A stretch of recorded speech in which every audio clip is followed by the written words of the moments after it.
Efésios capítulo 5, hoje nós vamos estudar do versículo 8 até o versículo 11. Alguns meses atrás, o YouTube recomendou para mim, naquele algoritmo do YouTube, uns vídeos de um rapaz que ficava imitando as pessoas caminhando. E talvez você tenha recebido esses vídeos, e esse rapaz ele grava vídeos dele caminhando, imitando pessoas que trabalham em diversas áreas. Esses vídeos são tanto quanto engraçados, porque quando a gente começa a pensar, nós nunca imaginamos que as pessoas poderiam ser identificadas pelo seu andar. Mas nós começamos a ver esses vídeos e depois a reparar nas pessoas pela rua e os nossos colegas de trabalho e na igreja, e nós falamos, puxa, esse é professor, esse é policial, esse é o professor de academia e assim por diante. E quando eu vejo esse vídeo, eu já vi alguns deles, né? Eu nunca identifiquei esse rapaz imitando um tipo de pessoa, o tipo de cristão. Ele já imitou cabeleireiro, já imitou todos os tipos de pessoas, mas ele nunca imitou um cristão caminhando. E eu fiquei me perguntando, será que nós conseguiríamos identificar o andar de um cristão? Essa pergunta pode ser ou parecer um pouco tola, mas eu creio que essa era a pergunta que Paulo tinha em mente quando ele nos escreveu esse texto de Efésios, capítulo 5, do versículo 8 até o versículo 11. Paulo, ele tinha na sua mente uma maneira bem formulada de como os irmãos ou os cristãos caminham, andam. Dá uma olhada no texto comigo. Efésios 5, 11. Pois outrora erais trevas, porém agora sois luz no Senhor. Andai como filhos da luz, porque o fruto da luz consiste em toda bondade e justiça e verdade, provando sempre o que é agradável ao Senhor. E não sejais cúmplices nas obras infrutíferas das trevas, antes, porém, reprovai-vos. Meu intuito nessa noite, seguindo as palavras do apóstolo Paulo nesse texto, é de encorajar os irmãos a andarem, a caminharem como filhos da luz, em busca daquilo que nosso irmão Humberto orou, na semelhança do nosso Senhor Jesus Cristo. Mas a pergunta que fica é como que nós podemos fazer isso? O que isso significa? Por que nós temos que andar dessa maneira proposta pelo apóstolo Paulo? E é isso que nós vamos buscar responder nessa noite. Mas eu gostaria de orar mais uma vez, pedir para que Deus possa nos ajudar. Senhor Deus, clamamos a Ti mais uma vez nessa noite, pedindo a Deus que o Seu Santo Espírito fale ao nosso coração. Ó Deus, ilumine a nossa mente, abra, ó Deus, o nosso coração, deposite nele, possa germinar e crescer, nos faça entender aquilo que o Senhor tem para nós na sua palavra. Em nome de Cristo que oramos, amém. Então todas essas questões que nós buscaremos responder, elas vão aparecer nesse texto. Dá uma olhada comigo a partir do versículo 8, onde Paulo diz assim, pois outrora erais trevas, porém agora sois luz no Senhor, como filhos da luz. Não é à toa que o texto começa com essa palavrinha pois. Paulo ele está se referindo aqui ao modo que nós agíamos, a maneira que nós andávamos antes de nós nos tornarmos filhos da luz. E qual era essa maneira? Como que nós agíamos? Como que nós andávamos? A dica está no versículo anterior, dá uma olhada lá, versículo 7. Portanto, não sejais participantes com eles. E aí nós temos uma outra dica. Com eles quem? De quem ele está se referindo? Versículo 6. Os filhos da desobediência. Os filhos da desobediência. Lembre-se, o pois é uma referência ao nosso estado, a maneira que nós éramos encontrados antes da obra de Cristo na nossa vida. Como o próprio apóstolo Paulo diz, nós éramos trevas, não havia em nós luz alguma. E se você tem dúvidas do significado disso, dá uma olhada no outro versículo anterior, no versículo 5. Olha o que ele diz: sabei, pois, isto, nenhum incontinente, ou impuro, ou avarento, que é idólatra, tem herança no reino de Cristo e de Deus. Irmãos, isso é estar em trevas, é não ter parte com Deus, é ser caracterizado por pecados como a sua falta de domínio próprio, é ser um incontinente, é viver de maneira imoral, é ser impuro, é ser ganancioso, é ser um idólatra. Idolatria, irmãos, não se engane, não é apenas você se dobrar diante de um ídolo, essa é a imagem que geralmente nós temos, mas é substituir Deus por qualquer outra coisa, é colocar qualquer outra coisa. Isso inclui pessoas, isso inclui você mesmo, o seu tempo, o seu trabalho, os seus relacionamentos, o seu dinheiro, a sua fama, o seu nome. Qualquer coisa no lugar de Deus, isso é estar em trevas. Ou como o pastor Guilherme disse na semana passada, é ser merecedor da ira de Deus, que certamente virá sobre aqueles que estão em trevas, que são chamados os filhos da desobediência. Pessoas que ignoram ou que ignoraram ao Senhor Jesus Cristo. Bom, essa era a má notícia que nós tínhamos nesse texto. E ela continua sendo uma má notícia para você, se você continuar lutando contra o próprio Deus. Mas essa mensagem não é uma mensagem negativa. Eu disse que seria um encorajamento. E nós seremos encorajados pelas seguintes palavras de Paulo: nós não estamos mais, quando estamos em Cristo, em trevas, mas estamos na luz e devemos viver como filhos da luz. A pergunta é: o que significa andar como um filho da luz? O que isso quer dizer? Nós conseguimos essa resposta no contexto do capítulo 5, quando nós começamos a olhar esse capítulo, versículo por versículo. Eu vou citar aqui apenas alguns desses. No versículo 1 do capítulo 5, Paulo nos ensina que andar como filho da luz é buscar a semelhança de Cristo. Dá uma olhada lá, olha o que ele diz: sede, pois, imitadores de Deus, como filhos amados. Irmãos, andar como filho da luz é ter essa realidade diante dos seus olhos dia após dia, é buscar a semelhança do Filho de Deus na sua vida, para que você possa viver todos os dias da sua vida na semelhança de Cristo. Uma vez salvo da ira de Deus, esse é o seu dever, esse é o seu propósito. Essa busca deve ser aquilo que guia o seu dia a dia. Aquilo que guia o seu dia a dia não é uma busca desenfreada por um cargo maior, ou por um nome melhor, por mais dinheiro, não. Deve ser uma busca pela semelhança de Cristo. Todas essas escolhas, todas as suas ações, as suas prioridades devem ser guiadas por esse anseio. Aquilo que deve guiar a sua vida é se tornar mais parecido com Cristo a cada dia, a cada circunstância. É isso que deve tomar conta do seu pensar. É isso que deve tomar conta do seu agir.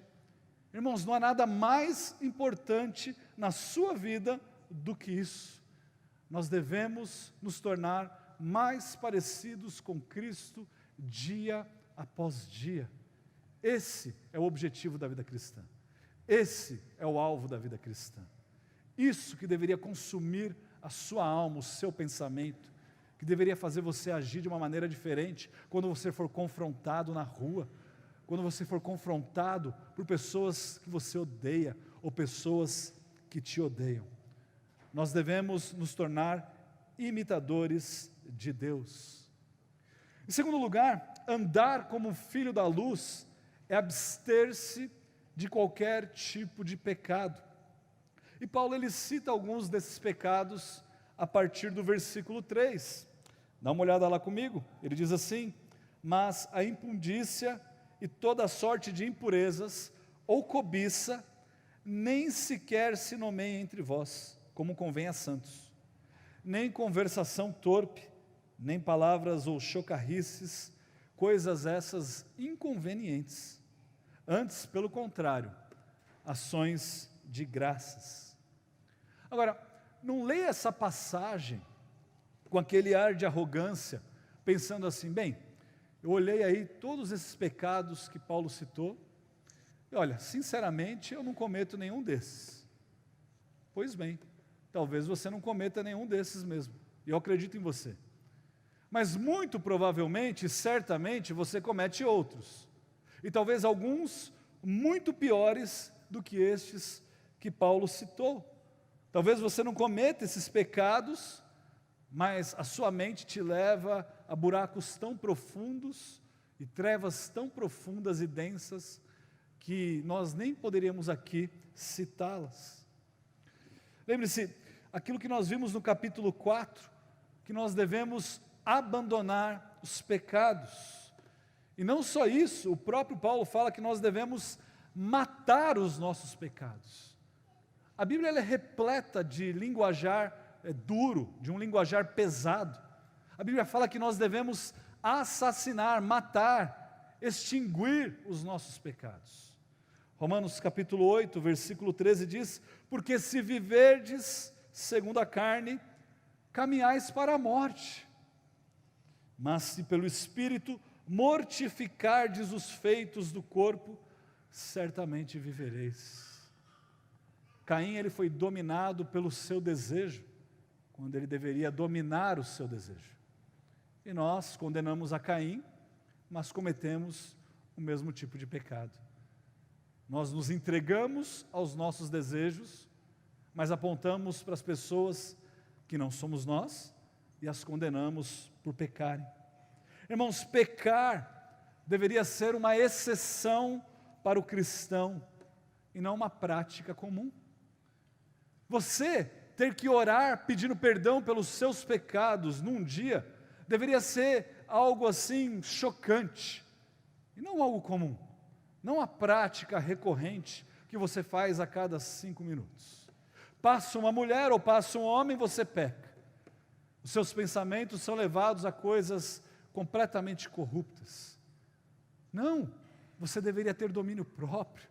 Você deveria ter tratado disso de uma outra maneira há tempos, porque Deus o capacita a fazê-lo.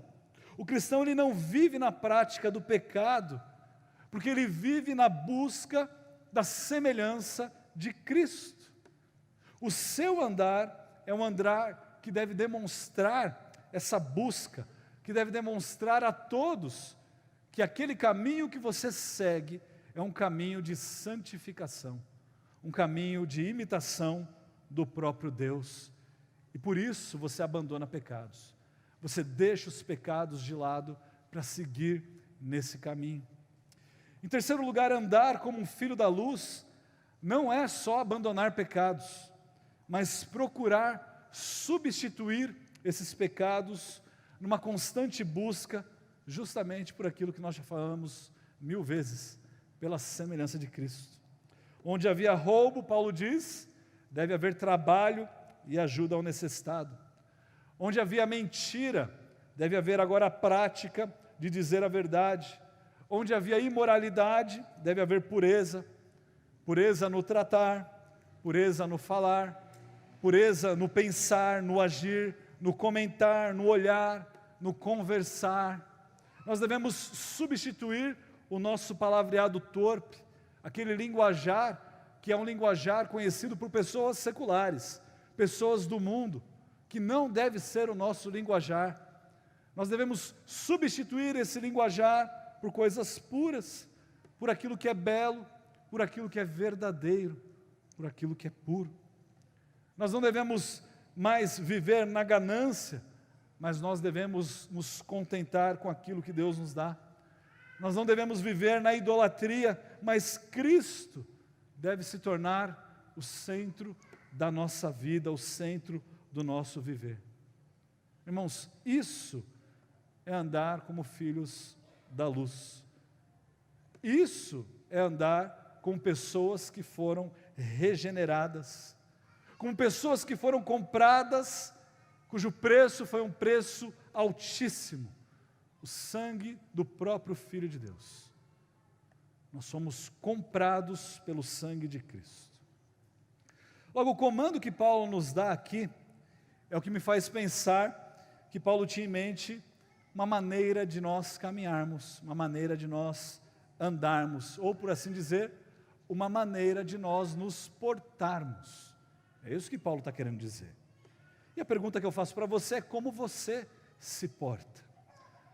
Como que você conduz as suas intenções e as suas interações com as pessoas?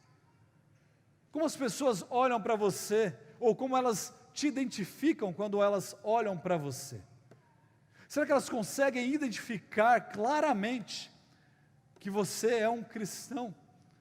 Que há alguma coisa de diferente em você, que faz você ser distinto dos outros colegas de trabalho, com quem você convive dia após dia? Percebe? A maneira que nós vivemos deve ser uma maneira distinta, uma maneira completamente diferente. E muitas vezes há essa distinção para aqueles que estão no nosso trabalho. Há essa distinção para aqueles que estão na nossa igreja. Mas o X da questão é a seguinte: será que há essa distinção para aqueles que convivem com você de perto, no dia a dia? Pessoas que são e fazem parte da sua família, o seu cônjuge, os seus filhos, os seus pais. Será que essas pessoas conseguem identificar uma diferença entre o seu andar e o andar dos pagãos? Será que somente os de fora diriam que o seu andar é um andar como o dos filhos da luz, mas seus filhos talvez não diriam isso? Bom, nós já entendemos aqui que nós devemos andar de uma maneira distinta, pois nós não somos mais trevas e fomos sim comprados por Cristo. Nós nos tornamos herança sua. Nós já vimos que os filhos das trevas são os filhos da desobediência, que nós devemos abandonar a maneira que nós agíamos e a maneira que nós vivíamos quando nós éramos também filhos da desobediência. Mas a questão é como que nós podemos fazer isso? Como que nós podemos andar como filhos da luz? Como que nós sabemos que o nosso andar é um andar dos filhos da luz, um andar cristão? A resposta está no versículo 10. Paulo diz assim: provando sempre o que é agradável ao Senhor. Talvez essa palavra, ela não transmita aqui a melhor maneira daquilo que Paulo queria dizer. Por quê? Porque provando pode dar margem a um entendimento ou uma ideia de você ir lá e praticar aquilo. Então, prove, teste aquilo, no sentido de, vai lá e vê se é bom ou se é ruim. Então a NVI trouxe uma tradução um pouquinho diferente dessa palavra, eu diria que um pouco melhor. E ela diz assim: e aprendam a discernir o que é agradável ao Senhor. Veja aí a clareza das Escrituras. O nosso papel como cristãos, como filhos da luz, é de aprender a discernir o que é agradável ao Senhor. Não a nós mesmos, mas ao Senhor.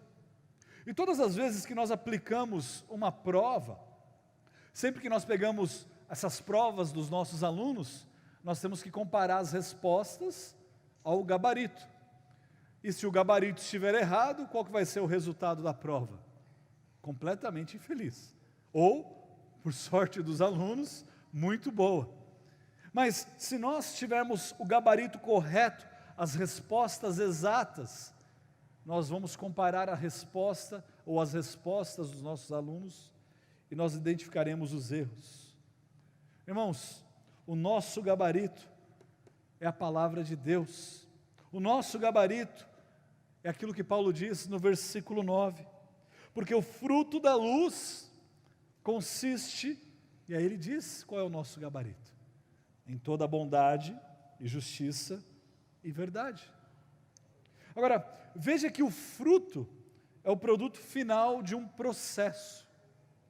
A semente ela é plantada, então ela germina, ela cresce, ela se torna numa árvore, e se ela for uma boa árvore, o que ela vai fazer? Ela produzirá bons frutos, que são representados aqui como bondade, justiça e verdade. E estes frutos jamais serão produzidos se o que for plantado se tornar numa árvore em cujas práticas são práticas pecaminosas, como aquelas que nós praticávamos antes de conhecer a Cristo. Não há como uma árvore boa, ou uma árvore ruim, aliás, dar bons frutos. Isso não acontece. Ou de outra maneira, o gabarito com quem nós devemos nos avaliar é ninguém menos do que o próprio Cristo. Ou ainda de outra forma, o espelho ao qual nós devemos olhar para identificar os pecados que nós devemos abandonar e substituir é a palavra de Deus. É ela que vai nos dizer se nós estamos procedendo da maneira correta. Por isso nós precisamos gastar tempo com a palavra de Deus. Por isso nós devemos ser confrontados pela palavra de Deus. Nós precisamos nos inteirar da palavra de Deus. Nós precisamos nos encharcar da palavra de Deus. Por isso esse andar cristão é um andar de substituição, é um andar de troca. E no versículo 11, Paulo nos dá mais uma ordem, ele diz assim: e não sejais cúmplices nas obras infrutíferas das trevas, antes, porém, reprovai-as. Ou seja, não tenha absolutamente nada a ver com esse tipo de prática. Abandone, reprove esse tipo de prática. Ele usa essa palavra, uma palavra forte, mas novamente essa palavra ela pode soar um pouquinho estranha, porque muitas vezes reprovar as obras das trevas, os pecados, pode ser interpretado de uma maneira muito simplória. Nós podemos imaginar assim: se isso é pecado, então simplesmente não faço. Mas e quando as coisas ficam um pouco nubladas? E quando nós não sabemos identificar claramente aquilo que é pecado? Por isso, novamente, eu recorro a uma outra tradução da NVI, que diz assim: não participem das obras infrutíferas das trevas, antes exponham-nas à luz. Coloque essas obras debaixo da luz. Mas em termos práticos, o que seria isso? Convido os irmãos a abrirem lá em Levítico capítulo 19, Levítico 19, versículo 17.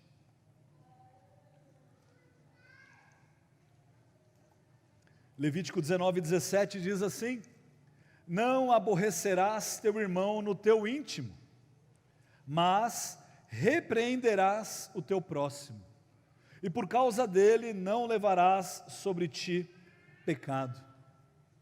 Sabe o que o autor está dizendo aqui? Você não deve odiar ao seu irmão em seu coração, mas você deve repreendê-lo para que você não peque contra ele. É isso o significado desse versículo. Talvez outras passagens ou outras traduções tragam isso de uma forma bem clara. Agora abra comigo lá em 1 Timóteo 5:20. 1 Timóteo 5:20. Paulo falando a Timóteo, ele diz o seguinte: quanto aos que vivem no pecado, olha qual que deveria ser o proceder de Timóteo: repreende-os na presença de todos, para que também os demais temam.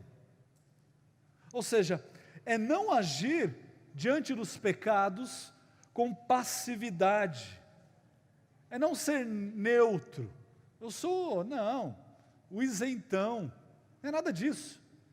Não, nós não devemos agir com passividade diante de pecados, mas nós devemos confrontar, repreender a quem for necessário, a fim de que você não se torne cúmplice, a fim de que você não se torne praticante dessa mesma obra pecaminosa.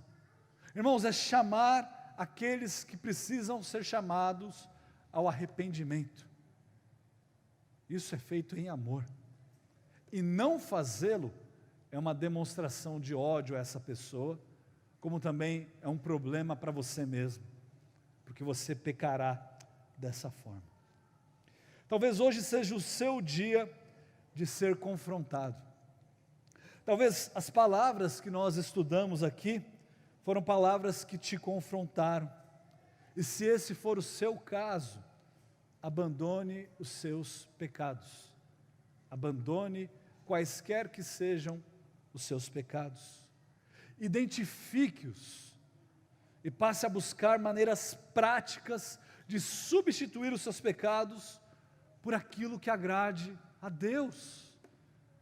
É isso que Paulo está dizendo no capítulo 4 e no capítulo 5 de Efésios. Às vezes nós dizemos que nós devemos abandonar os nossos pecados e substituí-los por coisas piedosas, mas nós temos dificuldade em identificar o que são essas coisas piedosas. Irmãos, coisas piedosas são praticamente as práticas que agradam a Deus.